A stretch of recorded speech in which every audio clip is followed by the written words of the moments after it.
How to respond to a person who rejects the Sunnah and the Hadiths of the Prophet ﷺ and claims to only follow the Qur'an.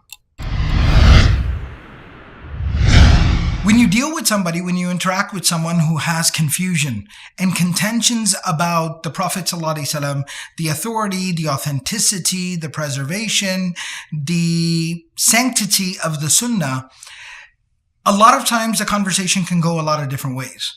One of the ways that oftentimes the conversation goes, it becomes an intellectual academic conversation.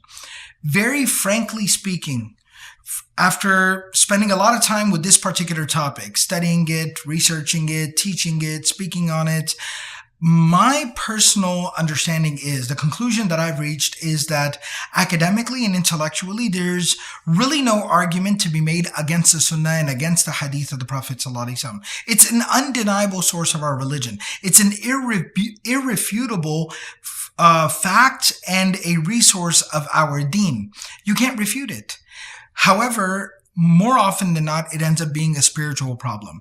And the spiritual problem is that most people end up having contentions about things they perceive to be problematic from the character of the Prophet ﷺ. Now, I know a Muslim hearing that probably is thinking like, what? The character of the Prophet ﷺ? That's the most amazing thing about him. How can there be something problematic in his character? What does that tell you? That tells you a person doesn't know enough about the life of the Prophet ﷺ.